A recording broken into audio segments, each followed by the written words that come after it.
Welcome back, drumheads. This time we will be looking at how to hit the drums and cymbals correctly. Now you may be wondering, why do I need to learn how to hit the drums and cymbals? Well, there are ways to hit the drums and cymbals so that your playing will follow the right technique, allowing you to progress faster. It will also prolong the lifespan of your drumsticks and also drum kit, which in the end will ultimately save you some cash. So it is worth finding out the right way to hit the drums and cymbals because it is part and parcel of having great technique. So before we start to talk about how we hit the drums and cymbals, I would like to spend a short while on explaining the parts of a drumstick. At the very top of the stick is the part which we refer to as the tip.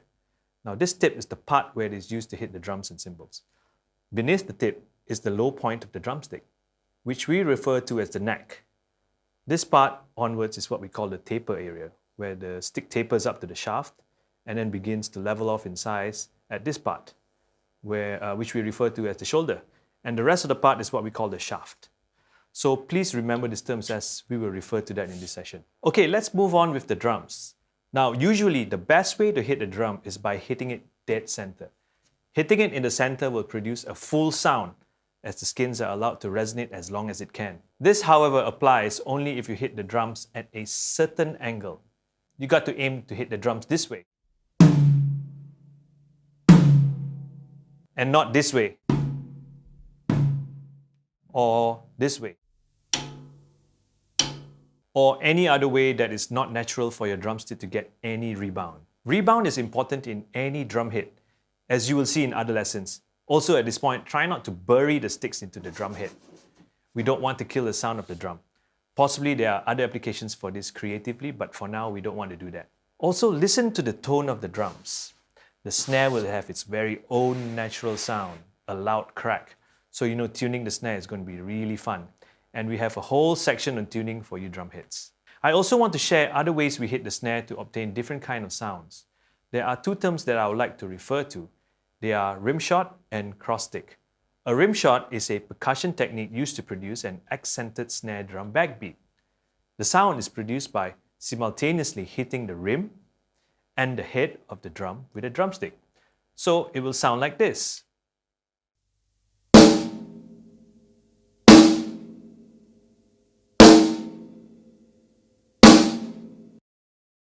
Yeah, I love playing the rim shot. For cross sticking, we use our palm for balance and raise the stick off the drum and strike it down on the rim without removing your hand. The tip should always be pointing away from the center and 1/3 of the stick hanging off the rim of the drum. You will hear a lot of cross sticking in slower pop ballads. Also, it is a way of changing the dynamic of a song. This is how it sounds.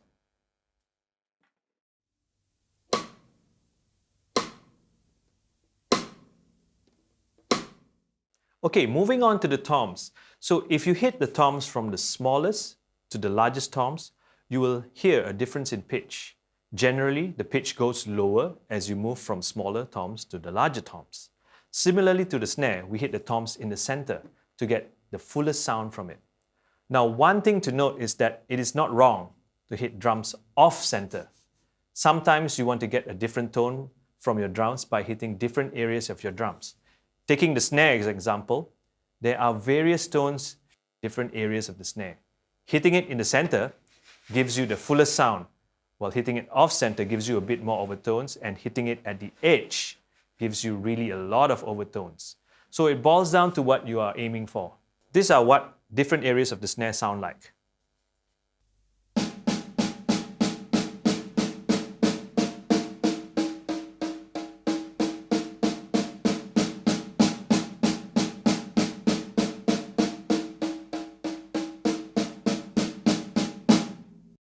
Similarly, for the bass drum, the closer the beater is to the center of the drum, the better. It is okay to hit a little off-center. In scenarios where double pedals are played, both pedals will hit off-center. In future lessons, we will share foot techniques on hitting the bass drum. Okay, let's talk about cymbals and how we should be hitting them. First, the hi-hat cymbal. Now, the hi-hat cymbals is one of the most used cymbals in the drum kit, and thus there are many ways for you to play around with it. In general, when we talk about hitting cymbals, we need to know parts of the cymbals, as different combinations of parts of the stick and cymbals produce different sounds. Cymbals are generally divided into 3 main areas: the bell, the bow, and the edge. Hitting these 3 areas separately gives a different sound. The bell is considered the high point of the cymbal and produces a very distinct high-pitched sound, similar to how a bell might sound like. Then you have the bow area and the edge. The bow area gives out a sound like this.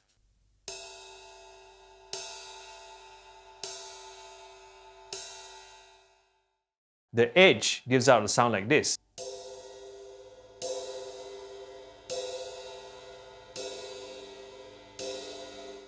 Another trick you can do is turning your stick around and hitting the edge perpendicular to the stick like this.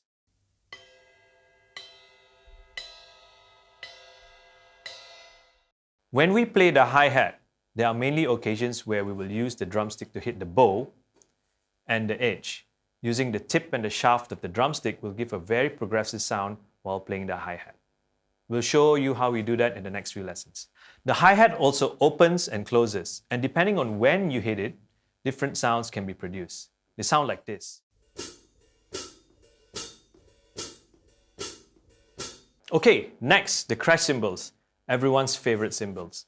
Well, I'm crazy for hi-hat sounds and you guys may differ and say, hey, I love the right the best. It's all up to your preference. But the crash cymbals are the ones that give out a statement.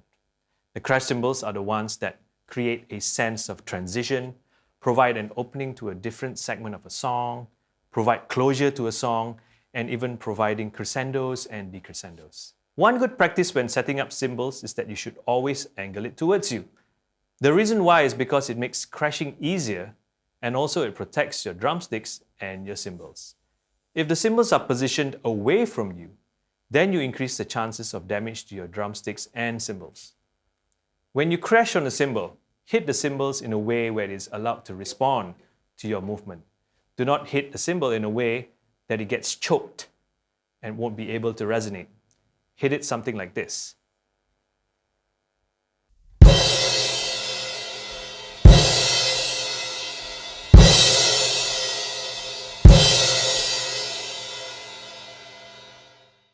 So we call that the forward strike. And an extra tip, try to swish the cymbals like how I did. And also let it ring. Don't get in its way. Just remember that cymbals are being held by this piece of metal. So if we put too much pressure on it by hitting the cymbals the wrong way, the cymbal could crack. This should apply to all cymbals. Okay, last but not least, the ride cymbal. Usually when we play the ride, we use the tip of the drumstick to hit the ride. And hitting the 3 different areas of the ride gives you different sounds. When you hit the bell, this is how it sounds like.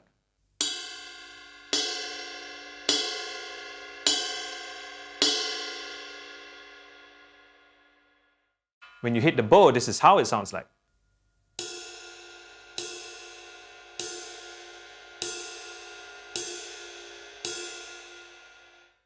So when you hit them in a combination, this is how it sounds like.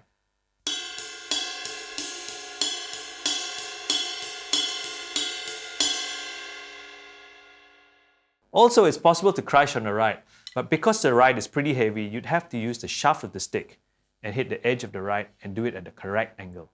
Again, the ride should be positioned towards you, and if you're crashing on your ride, it should be placed a little bit higher so that your arms can have leverage to crash. This is how you crash on the ride.